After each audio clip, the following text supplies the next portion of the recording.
का, और एक नजरिया है हलाकत से बचाने वालों का।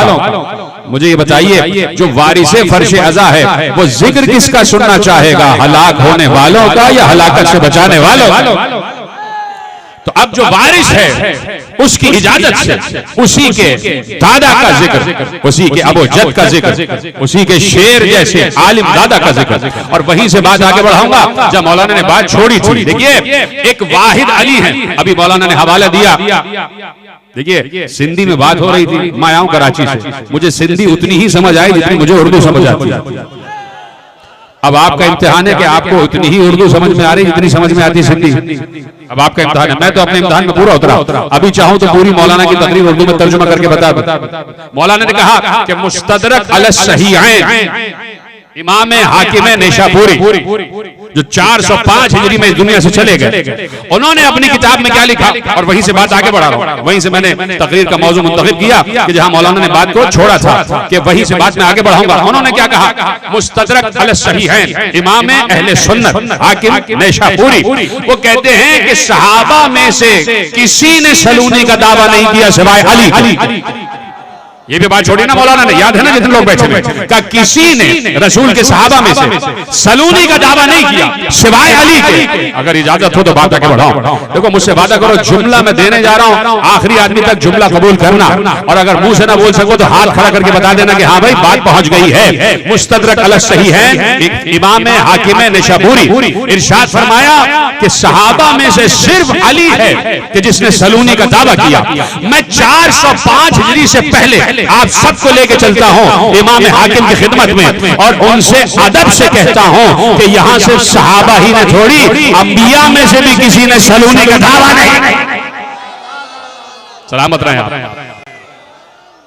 जीते रहे। ये नौजवान दोस्तों के हाथ उठे, खुदा इन हाथों को किसी का मोहताज न करे। खतीब हुसैनियत हजरत अल्लामा सैयद मोहम्मद नकी नदवी साहब मिंबर पर तशरीफ फरमाए, इनकी इजाजत जुमले आपके हवाले कर रहा हूं कि किसी नबी ने, चुप हो गए आप, कैसे इख्तिलाफ है मुझे बताओ, आदम से लेके खातम तक 1,24,000 अंबिया अल्लाह ने भेजे हैं, क्या कोई नबी बगैर इल्म के भेजा गया? बोलो हाँ या नहीं? किसी नबी को अल्लाह ने बगैर इल्म नहीं भेजा। आदम को तो इतना इल्म दे दिया, कहा अल्लामा आदम अल अस्मा कुल्लहा, हमने आदम को कुल के कुल अस्मा का इल्म दे दिया।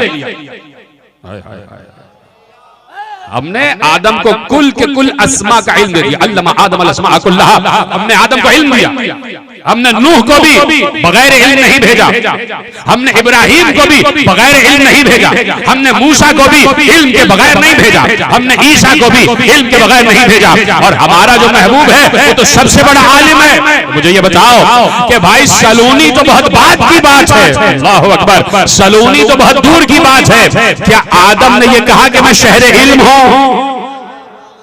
क्या नूह ने यह कहा कि मैं शहर इल्म हूं? क्या इब्राहिम ने यह कहा कि मैं इल्म का शहर हूं? क्या मूसा ने यह कहा कि मैं इल्म का शहर हूं? क्या ईसा ने यह कहा कि मैं इल्म का शहर हूं? क्या याकूब ने यह कहा कि मैं इल्म का शहर हूं? क्या यूसुफ ने यह कहा कि मैं इल्म का शहर हूं? क्या इस्माइल ने यह कहा कि मैं इल्म का शहर हूं? क्या इसहाक ने कहा कि मैं इल्म का शहर हूं? क्या लूत ने कहा कि मैं इल्म का शहर हूं? क्या हूद ने कहा कि मैं इल्म का शहर हूं? क्या सालेह ने कहा कि मैं इल्म का शहर हूं? क्या अय्यूब ने कहा कि मैं इल्म का शहर हूं? किसी नबी ने इल्म रखने के बाद भी नहीं कहा कि मैं इल्म का शहर हूं। हालांकि कह सकते थे कि मैं इल्म का शहर हूं, नूह कह सकते थे कि मैं इल्म का शहर हूं, इब्राहिम कह सकते थे कि मैं इल्म का शहर हूं, मूसा कह सकते थे कि मैं इल्म का शहर हूं, ईसा कह सकते थे कि मैं इल्म का शहर हूं। अब मुझसे पूछो कि आदम से लेकर ईसा तक हर नबी ने क्यों ना कहा कि मैं इल्म का शहर हूं? तो जवाब सिर्फ एक है कि किसी के पास दरवाजा नहीं था।